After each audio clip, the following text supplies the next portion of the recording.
Alright guys, so this is going to be another comic review from a comic sent to me by my good friend Chris, and today we're going to be talking about Predator, Day of the Hunter. This is the first volume in the start of the Marvel Predator books. Before we go into that real quick, I wanted to do a quick talk about some other books that were sent to me by my good friend Chris. Chris, thank you as always for these books. And it's part of the Marvel Haul, which I believe he said that there's still like 6 left in the haul, 6 to 8, I can't remember. But these are the next ones that were in the haul, and they came before Christmas. So the first off is New Fantastic Four. This is written by Peter David. This is another one of those Lost Tale miniseries from Marvel. This is basically about the New Fantastic Four, which was Spider-Man, Wolverine, Ghost Rider, and Hulk. This is a sequel to that story. Really looking forward to it.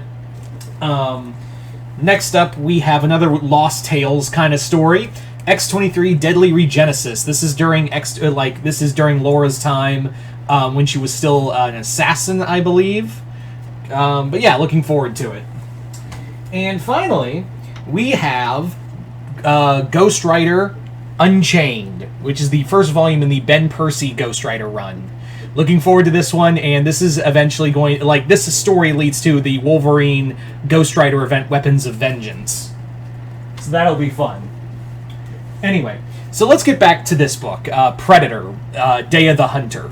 So what is Predator, Day of the Hunter? Predator, Day of the Hunter is, like I said, the first volume in the Predator Marvel books. Now, the reason why they're so far behind Alien was because there was a rights issue with the original writer from the original Predator movie, who was having like a rights battle with Disney, but like it got settled. It got settled after a little delay. That's why we didn't there was a time where like Prey might have gotten delayed, and there's also the Predator video game that got delayed. But this kind of suffered the most. This book really suffered the most.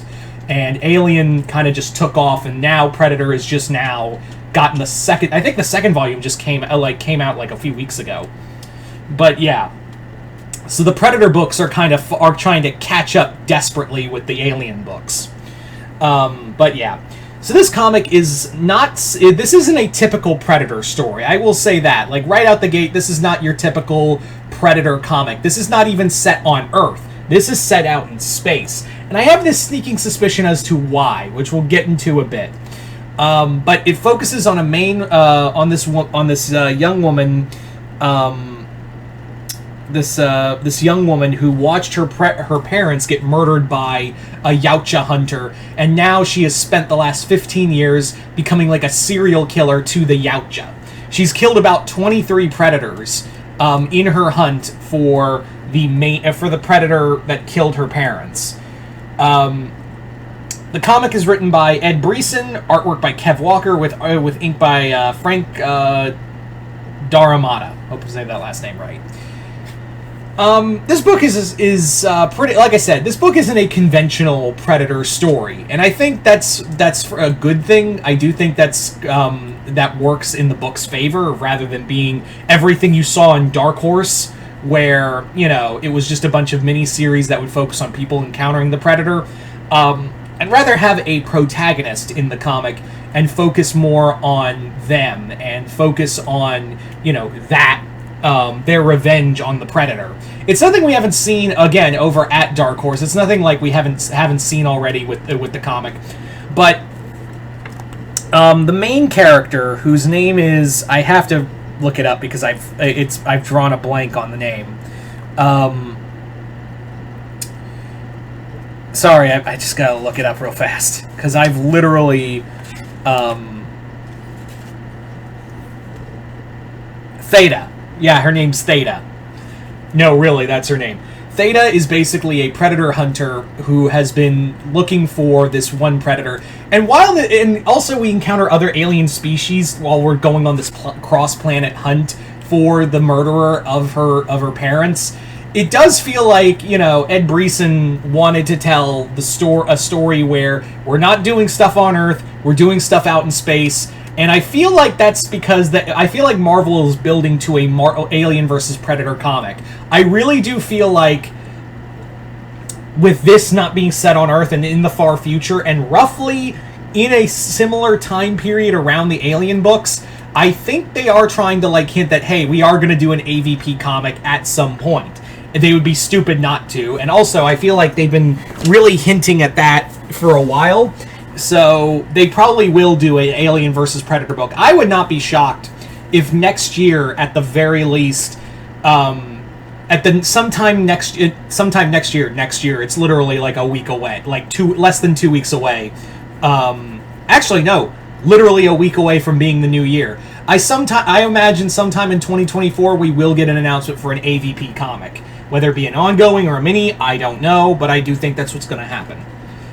This comic is, going back to this book, Theta's hunt for these predators is pretty interesting. It's more of like, hey, it's more show than don't tell, although she does take out her 23rd predator in the book, the first issue. And it's more of a revenge story. It's more like a Moby Dick kind of story where she's hunting this one predator. But it's very clear to me Ed Brisson doesn't know how to write predators. He's really good on dialogue in these characters. Theta's interesting enough, but this is not how predators hunt and act. This one predator that, you know, Theta is hunting, like, doesn't do the cloaking, he doesn't do the voice... No, it's like he's just basically Jason. Like, the predator is basically pretending to be like, Jason in a goddamn Friday the 13th movie. He's just, you know, walking silently, you know, in his armor, not cloaked or anything. And there's other characters, but you don't care about them. They're there to be cannon fodder. They show up in, like, what, the 4th, 5th issue? And, like, they're just there to die. Honestly, they're just there to die. It's not a bad book. It's just kind of a rough start. It's there's also points where it really feels like it's meandering. And the artwork by Kev Walker, I had to remind myself that this was not Greg Land. Like, this, I had to remind myself this wasn't Greg Land, because it is, I think Kev Walker works a lot with Greg Land. And, let me give you an example as to what I mean. Does this not look like Greg Land art to you? Like, really, does this not look like Greg... yeah. So, yeah, I think I do want to read the next volume, because I heard the second volume is more of an established story and what Ed Brisson wanted to do. This was kind of a rough start, but I think there's some enjoyment here. But, yeah. So yeah, I do recommend the book, but I think I'm going to enjoy the second volume when I get to it a lot more. So you guys tell me in the comments below what you guys think of this. Comment below, let me know. Once again, Chris, thank you once again for the book. Other than that, hope you all enjoyed this. I'm Mr. Multiverse. I'll see you next time in the Multiverse.